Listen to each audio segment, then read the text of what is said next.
සුබ දවසක් කියලා පිළිගන්නවා SL My Vlogs අපේ YouTube channel එකෙන් ගේන අලුත් gardening episode එකට. ඔන්න අද වීඩියෝ එකෙන් මම ඔයාලට කියලා දෙනවා දවස් 10ක් වගේ කෙටි කාලයකින් රෝස අතු පැල කරගන්න රූටින් හෝමෝන් එකක් හදාගන්න විදිය.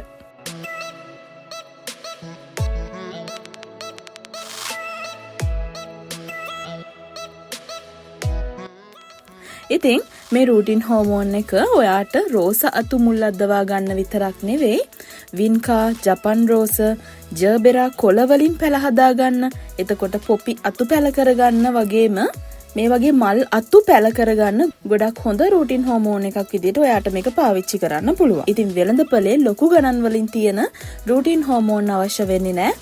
ඔයා මේ රූටින් හෝමෝන් එක try කරොත්. අද වීඩියෝ එකෙන් රෝස අතු මුල් අද්දවන හෝමෝන් එක ගැන වගේම අපි මේ හෝමෝන් එක භාවිතා කරන ආකාරය ඒ වගේම තමයි ඒ අතු කැබැල්ල පැල කරගන්න අවශ්‍ය නිවැරදි පස්මාද්‍ය හදාගන්න විදිය වගේම ඒ අතු කැබැල්ල නිවැරදිව සිටව ගන්න ආකාරය ගැනත් මම අද කියලා දෙනවා. හොඳයි එහෙනම් වීඩියෝ එකට යන්න කලින් මල් වගාව ගැන ඉගෙන ගන්න වගේම ව්‍යාපාරයක් විදියට පටන් ගන්න ආස කෙනෙක් නම් අනිවාර්යෙන්ම channel එක subscribe කරලා ළඟ තියෙන bell icon එක click කරලා තියාගන්න. එහෙනම් අපි අද වීඩියෝ එකට ඉක්මනටම යමු.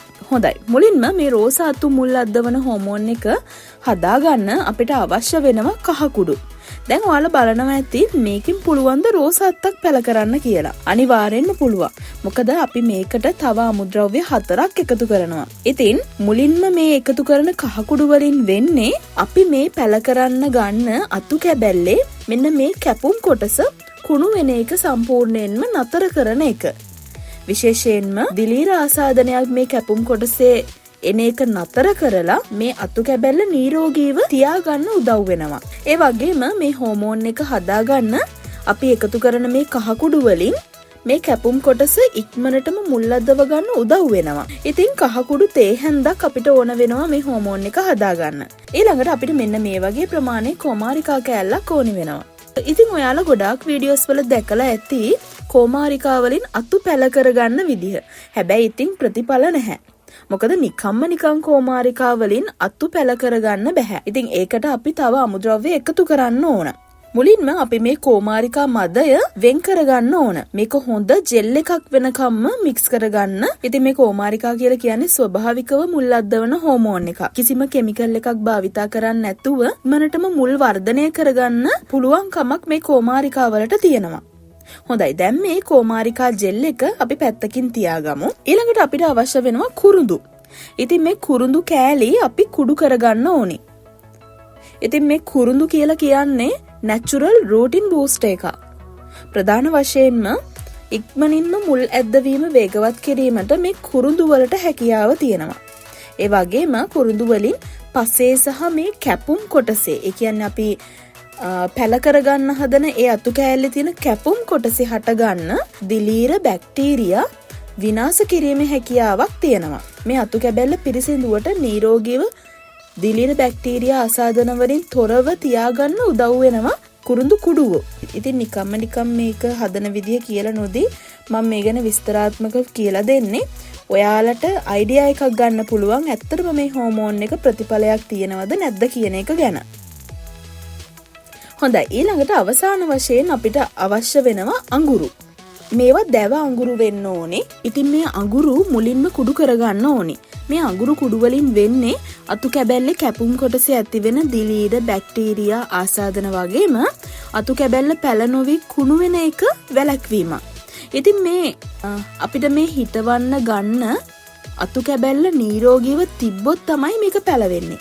අන්න ඒකට තමයි මේ අඟුරු වලින් ලොකු උදව්වක් වෙන්නේ මේ අතු කැබැල්ල නිරෝගීව තියාගන්න.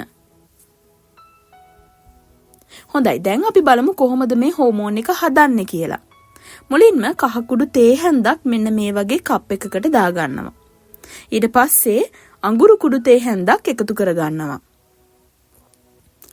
ඊට පස්සේ කුරුඳු කුඩු තේ හැන්දකුත් මේකටම එකතු කරගන්නවා. ඔන්න ඊළඟට තමයි කොමාරිකා ජෙල් එක එකතු කරන්නේ. ඉතින් මේ කොමාරිකා ජෙල් එකෙන් තේ හැඳි 3ක් අපි මේකට එකතු කරනවා. ඊට පස්සේ හොඳට මේක මික්ස් කරගන්න ඕනේ මේක ජෙල් එකක් වගේ වෙනකම්ම මේක මික්ස් වෙන්න ඕනි. ඉතින් මේ හෝමෝන් එකෙන් ඔයාට එකපාර අතු 5කට 6කට වගේ පාවිච්චි කරන්න පුළුවන්. අපි දැන් බලමු කොහොමද මේක පාවිච්චි කරන්න කියලා. මෙන්න මේ විදිහට රෝස අත්ත ආනත හැඩයට කපා ගන්න ඕන. ඔයාලට පේනවා ඇති මේ අග නොඩ් එකක් වගේ තියෙනවා. අන්න ඒ නොඩ් එක වගේ තියෙන තැනින් පහළට වෙන්න තමයි අපි ආනත හැඩයට කපන්නේ. ඊට පස්සේ මේ නොඩ් එකයි කැපුම් කොටසයි වැහෙන විදිහට අපි හදාගත්ත හෝමෝන් එක හොඳට තවර ගන්න ඕනි. ඉතින් මෙන්න මේ විදිහට විනාඩි 10ක් විතර මේ අතු කෑල්ල මේ හෝමෝන් එකේ දාලා තියන්න ඕනි. දැන් අපි බලමු කොහොමද මේ රෝස අත්ත පැල කරගන්නේ කියලා. ඉතින් මේකට පස් මාධ්‍ය හදාගනිද්දී මේකට එකතු කරන පස් මාධ්‍ය ගොඩාක් සැහැල්ලු වෙන්න ඕනි. ඉතින් මේ සඳහා ගොඩක්ම සුදුසු වෙන්නේ කොහුබත් කොටස් එකකට කොම්පෝස්ට් පොහොර කොටස් එකක්. ඉතින් පැලවලට ගෙනාපු කොම්පෝස්ට් ඉවර වෙච්ච නිසා මම මේකට මතු පිටපස් තමයි පාවිච්චි කරේ. ඉතින් මේක හිටව ගන්න මම මෙන්න මේ වගේ ප්ලාස්ටික් බෝතලයක් කපලා ඒකේ යටි පතුල සිදුරු කරගත්තා. දැන් මෙන්න මේ විදිහට පතුලට වේලපු ඇල්බීසියා කොළ තට්ටුවක් දාගන්නවා. ඊට පස්සේ පස් මාධ්‍ය තට්ටුවක් දාලා ආයේ කුඩු කරගත්ත ඇල්බීසියා කොළ පොඩි ප්‍රමාණයක් උඩින් දාගන්නවා. ඔන්න ඊට පස්සේ ආපහු පස් මාධ්‍ය එකතු කරපු පස් මාධ්‍ය උඩින් කුරුඳු කුඩු තේ හැඳි භාගයක් මෙන්න මේ විදිහට මාධ්‍ය උඩට ඉහ ගන්නවා. ඉතින් ඔයා දන්නවා කුරුඳු කුඩු වලින් වෙන්නේ මොකද්ද කියලා. හරි. දැන් මෙන්න මේ විදිහට සිදුරක් හදාගෙන අතු කැබැල්ල මේ විදිහට තියලා පස් වලින් යට කර ගන්නවා. දැන් මේ පැලයට වතුර ටිකක් ස්ප්‍රේ කරලා මෙන්න මේ විදිහට පොලිතින් බෑග් එකකින් වහ ගන්න ඕන.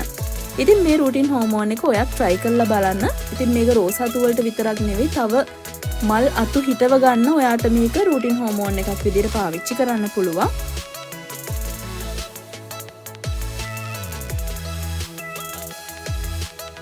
ඉතින් අද වීඩියෝ එක ගැන ඔයාට හිතෙන දේ කමෙන්ට් එකක් දාන්න, ලයික් එකක් දාන්න, ඒ වගේම ඔයාට අපැහැදිලි දෙයක් තියෙනවා නම් ඒ ගැනත් කමෙන්ට් එකක් දාන්න. මම ඒකට අනිවාර්යයෙන්ම රිප්ලයි කරනවා.